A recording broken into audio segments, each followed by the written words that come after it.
Guide YouTube channel. आज की इस वीडियो में एक स्पेशल अपडेट देंगे और ये अपडेट रहेगा आपको एसडीआर मनी की तरफ से। यानी कि देखिए, कुछ लोग ये दावा करते हैं कि ओईएस जो है या वन जो करेंसी है, वन या टोकन है, उसको एसडीआर मनी बोला जाता है। एसडीआर क्या होता है, किस तरीके से हम इसको कंसीडर करते हैं और ये जो रेमिटेंस है उससे उससे किस तरीके से अलग है, इसको किन करेंसी से बैक किया जाता है और भारतीय करेंसी के मुकाबले एसडीआर की क्या वैल्यू है, आज हम उसी सारी चीज़ों को डिस्कस करेंगे। तो सबसे पहले हम बात कर लेते हैं कि वन इकोसिस्टम ने एक टोकन दिया है जिसको आप वन टोकन बोलते हैं। ओईएस इसको एक अभी रीब्रांड करके नाम दिया गया है। आप कॉइन मार्केट कैप पर भी ओईएस को यूएसडीटी के साथ ट्रैक कर सकते हैं। यूनिस्वैप एक्सचेंज पर इसको ट्रेड किया जाता है। डील सेकर से कनेक्ट है। डील सेकर पर आप प्रोडक्ट सेल कर सकते हैं विद ओईएस और यहाँ पर आपको डीएसपी के माध्यम से इसको एक्सचेंज करने की अपॉर्चुनिटी मिलती है, जो कि पॉलीगन ब्लॉकचेन पर है और यूनिस्वैप एक्सचेंज पर ये ट्रेड होता है। अब चलिए बात कर लेते हैं एसडीआर मनी। तो सबसे पहले हम एसडीआर मनी के बारे में बात कर लेते हैं कि एसडीआर आखिर है क्या। तो एसडीआर जो है अपने आप में एक करेंसी नहीं है। एसडीआर 5 बेसिक करेंसी का एक बास्केट है, मतलब किसी एक करेंसी पर बेस्ड नहीं है। ये 5 करेंसी से मिलकर बनता है, जिसमें यूएस डॉलर है, यूरो है, चाइनीज़ रेमिनी भी है और जापानीज़ येन भी है और इसके साथ साथ ब्रिटिश पौंड भी है।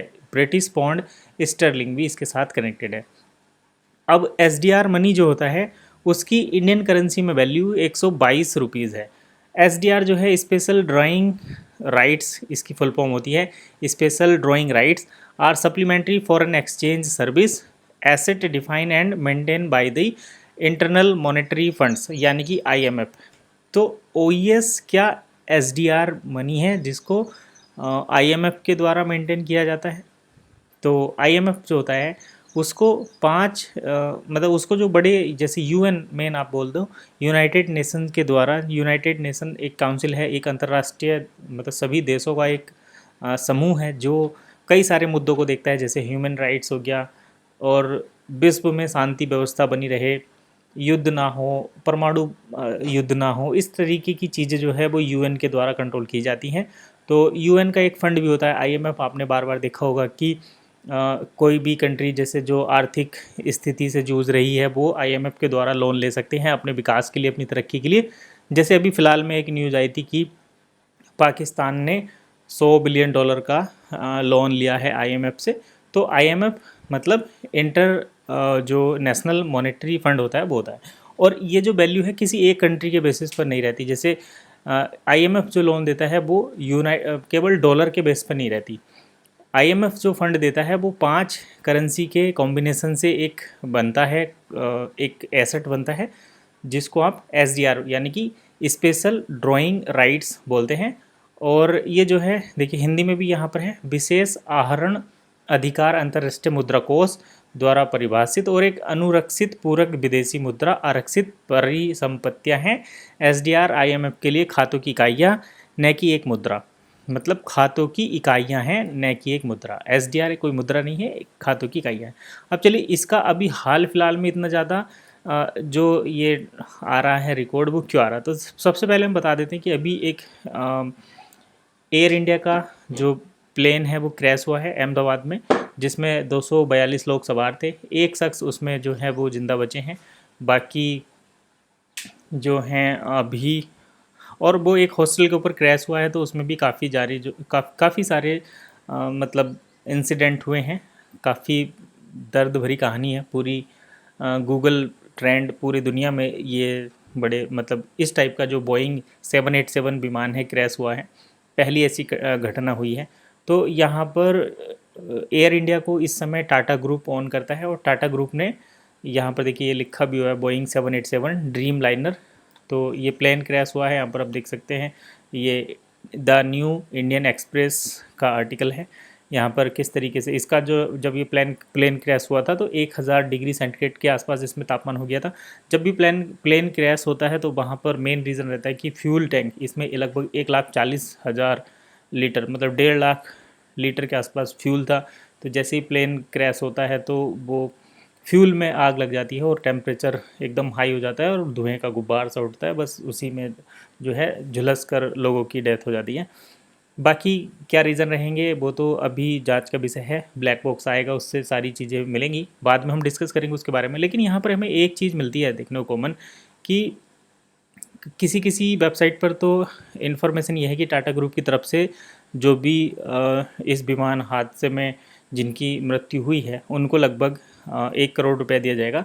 लेकिन ये जो फंड है, जैसे जैसे विमान जो होता है वो अंतर्राष्ट्रीय, उसमें मतलब कुछ ब्रिटिश नागरिक भी थे जो अहमदाबाद से लंदन जा रहे थे, कुछ इंडियन नागरिक थे और दो कुछ अलग देश के भी नागरिक थे। तो उन सभी को जो फंड दिया जाएगा वो जैसे हर एक प्लेन का इंश्योरेंस होता है, पैसेंजर का भी इंश्योरेंस होता है, तो वो कहीं ना कहीं वो जो वैल्यू है वो एसडीआर में स्पेशल ड्राइंग राइट्स में ही दी जाती है। तो उसके अकॉर्डिंग यहाँ पर जो 1,51,880 स्पेशल ड्राइंग राइट्स जो है देने का वादा किया है, यानी कि दिया जाएगा।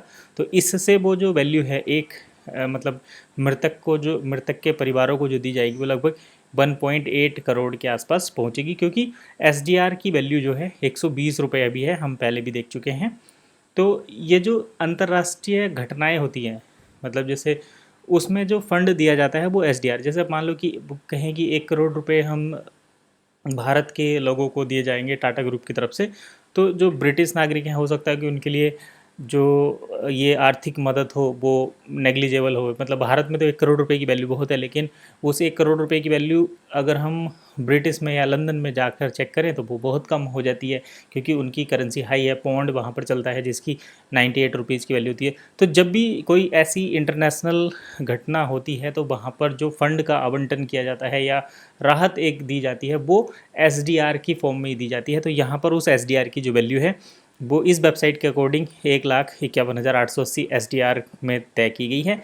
तो इंटरनेशनल डिजास्टर जो भी होते हैं वहाँ पर एसडीआर में ये मनी दी जाती है। एसडीआर ही ये है जहाँ पर हम अभी डिस्कस कर रहे थे, और इसी एसडीआर को क्या वन भी एसडीआर के तौर पर कंसीडर किया जाता है, आप अब ये कमेंट करके मुझे बताओ, क्योंकि इन्फॉर्मेशन तो बहुत है कि वन भी एक एसडीआर मनी के तौर पर ही तैयार किया गया था, लेकिन बीच बीच में कुछ ना कुछ दिक्कतें तो लीगल चैलेंजेस तो आते ही रहते हैं। बाकी आपका क्या मानना है कि क्या ओईएस वाकई में एसडीआर फंड का एक हिस्सा है, इसको 5 करेंसी से बैक किया जाता है? प्रैक्टिकली अगर हम इंटरनेट पर देखें तो हमें ऐसा कोई रिकॉर्ड तो मिलता नहीं है, लेकिन कुछ अंदर की खबरें होती हैं जिसको बाहर नहीं लाया जाता। तो उस बेसिस पर हम ये बिल्कुल मान सकते हैं कि हाँ, इसको एक तरीके से जो करंट फाइनेंशियल सिस्टम चल रहा है उसके पैरेलल एक ऐसी मनी मॉनेटरी व्यवस्था बनाने का जो प्रयास था वो किया गया था, जो कि प्रेजेंट पॉलिटिक्स से, प्रेजेंट बॉर्डर्स से बिल्कुल अलग हो। तो चलिए, आपका इस पर क्या कहना है कमेंट करके जरूर बताना। फिलहाल इतना ही, नेक्स्ट वीडियो में फिर मिलेंगे नई इन्फॉर्मेशन के साथ। तब तक के लिए कीप वॉचिंग हैसिड गाइड।